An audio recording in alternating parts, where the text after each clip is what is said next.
Maknanya hadirin mulia, ini bukan pakaian orang Arab. Ini pakaian baginda Rasulullah sallallahu alaihi wasallam. Saya sorban ini ada ijazahnya, dapat dari guru-guru. Ada cara masangnya. Kalau nggak pakai sorban nggak ada masalah juga, nggak ada masalah. Banyak sunnah lain yang bisa diamalkan. Pakai sorban itu sunnah, nggak pakai sorban juga sunnah. Pakai songkok putih, peci hitam, nggak ada masalah. Islam ini luas pak, bahkan sholat nggak pakai peci pun boleh juga. Yang nggak boleh itu sholat pakai helm, betul nggak pak? Kalau pakai helm ya bisa sujud kita, itu masalahnya. Jadi jangan ributkan masalah ini pak. 2 rakaat dengan imamah itu lebih baik daripada 70 rakaat tanpa bersorban. Subhanallah. Hari ini umat Islam meremehkan sunnah. Kalau kita kasih tahu bang ini sunnah, lah itu kan sunnah. Dulu para sahabat menghidupkan sunnah gara-gara itu sunnah. Hari ini kita meninggalkan sunnah gara-gara itu sunnah. Apa masalah kita pak?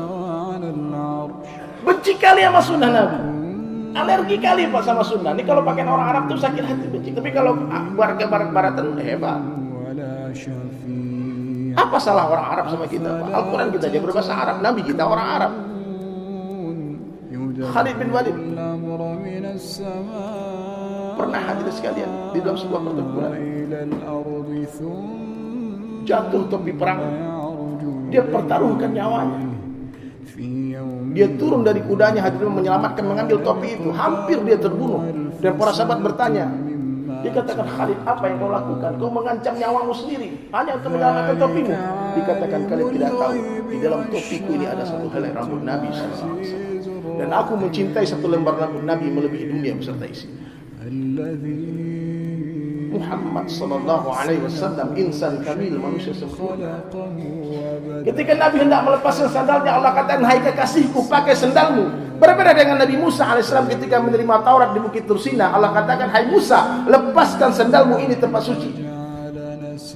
Makanya para muhibbin hadir mulia, sandal Nabi ada di kepala-kepala mereka. Mereka mencintai sandalnya Rasulullah melebihi mencintai dunia beserta isinya. Ini cinta. Tidak ada ceritanya bahwa orang mencintai Allah terus saya ikut Nabi sallallahu alaihi wasallam. Kita mesti mencintai. Tidak semua sunnah yang bisa kita hidupkan. Saya mengamalkan sunnah ini, mungkin bapak-bapak teman-teman mengamalkan sunnah yang lain. Tak mampu menghidupkan sunnah 100%, tolong jangan tinggalkan 100%. Amalkan semampunya, bukan semaunya. Siap kembali kepada sunnah. Mulai semua kebaikan dari sebelah kanan, salaman tangan kanan, berpelukan dari sebelah kanan, pakai baju sebelah kanan, lepas baju sebelah kiri, masuk masjid kaki kanan, keluar masjid kaki kiri. Itu sunnah Pak. Banyak sunnah Nabi sallallahu alaihi wasallam, 18.000 jenis sunnah Nabi sallallahu alaihi wasallam. Guru saya sampaikan. Maka jangan klaim kita yang paling sunnah Pak. Apa yang sunnah kau? Kita nggak ada apa-apanya Pak. Ya. Nggak boleh kita mengklaim kita yang paling sunnah hanya gara-gara orang berbeda dengan kita. Dia punya kawan tidak pakai sorban, dia nggak pakai gamis, dia nggak pakai jenggot, biasa aja dia pakainya pakai batik, pakai baju koko biasa. Tapi habis Quran 30 juz. Jadi Sulaiman apa habis apa? Habisnya ada, nggak ada apa-apanya. Saya debu di sendal mereka. Guru kita Ustaz Abdul Somad nggak pakai jenggot. Jangan gara-gara ente pakai jenggot, sudah paling masuk surga sendirian, yang pakai jenggot masuk neraka, jangan Pak. Amalkan semampunya, yang tidak mampu kita amalkan istighfar, ampun ya Allah, saya tak mampu amalkan yang ini ya Allah. Jangan hina sunnah. Tapi hari ini keadaan kenyataan orang Islam sendiri yang menghina sunnah, menginjak-injak sunnah. Maka bagaimana cara mendapatkannya hadirin sekalian? Ini fadilah sunnah ini, menghidupkan sunnah ini banyak fadilahnya. Nabi janjikan, man tamassaka bi sunnati 'inda fasadi ummati. Siapa berpegang teguh dengan sunnahku di tengah rusaknya umatku, falahu ajru mi'ati syahid. Bagi mereka pahala 100 orang mati syahid. Nggak main-main Pak. Kita pakai sunnah nih, ibu-ibu pakai niqab, pakai pakaian syar'i, semuanya dicaci maki orang, dibilang teroris, difitnah di mana-mana, diusir di mana-mana Pak. Bahkan diludahi. Pak. Coba Bapak coba hidupkan sunnah Pak. Kita jalan di mall, orang angkat alisnya. Angkat alisnya monyong mulut. Ya. Uji kali dia lihat sunnah. Pakai Nabi ini bukan pakai orang Arab. Itu tuanku Imam Bojol orang Minang. Lihat di uang 5.000 yang lama tuh. Wah, kampung saya itu pakai sorban. Makanya di Ponegoro orang mana? Jogja. Ada orang Muhammadiyah di sini. Coba lihat tuh Kiai Haji Madalan pakai sorban apa enggak? Pakai. Ada NU di sini NU.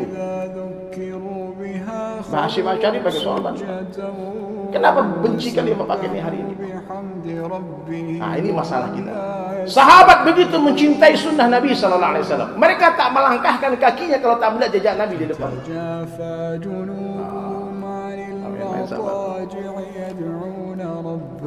Mereka kalau menghidupkan sunnah itu nggak pakai mikir-mikir, Pak. Apa yang mereka lihat, sami'na, dia lihat ra'aitu wa sami'na, dia lihat dan dia dengar. Sahabat berjalan dengan Nabi, di depan ada pohon tumbang. Lalu Nabi merundukkan kepala di sana. Sahabat ikut di belakang merundukkan kepala. Beberapa hari kemudian sahabat tadi berjalan sendirian. Tahu-tahu pohon tumbang tadi sudah dibersihkan dari jalan. Sahabat ingat kemarin Nabi sallallahu alaihi wasallam merundukkan kepala di sini. Tak ada pohon, dia tetap merundukkan kepala. Kenapa Nabi merundukkan kepala? Sayyidina Umar dia targhib itu Hajar Aswad. Sebelum dia mencium Hajar Aswad dikatakan, hai batu hitam, hai Hajar Aswad, engkau di batu. Demi Allah, kalau aku tak pernah melihat Rasulullah menciummu, aku tak akan pernah mencium. Kenapa dicium Hajar Aswad? Karena Nabi mencium. Siapa ya? Mulai hari ini periksa Pak. Bapak berdiri depan cermin. Lihat mana sudah Nabi yang belum.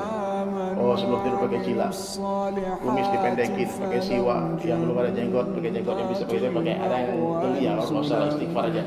Cukur tuh jenggot yang naik mata. Astagfirullah ya Allah, ini sunnah Nabimu tapi aku cukur. Astagfirullah, ampun ya Allah. Jangan cukur dengan kesombongan. Pas cukur jenggot aku yang paling ganteng di masjid. Enggak boleh. Ya, apalagi lihat orang berjenggot dihina-hina, dia jejek, enggak boleh. Siapa ya? Bagaimana cara mendapatkan? Banyak-banyak dakwah kan pentingnya sunnah. Kalau lihat orang minum tangan kiri, bisikan telinga. Karena kalau depan orang kita mempermalukan orang. Hati-hati juga kalau menasihati orang. Kalau antum menasihati orang depan orang banyak, itu menjatuhkan marwahnya dia. Kalau menasihati orang itu dengan empat mata. Mana nggak ada kan? Orang nggak sadar karena udah puluhan tahun dia minum tangan kiri, itu jadi habit, kebiasaan buruknya dia. Biar dia nggak marah, ente foto diam-diam. Pak ini Pak. Iya. Siap. Dakwahkan pentingnya sunnah. Kemudian kita latihan menghidupkan sunnah. Dan yang paling penting hati berdoa kepada Allah, ya Allah beri aku hakikat sunnah.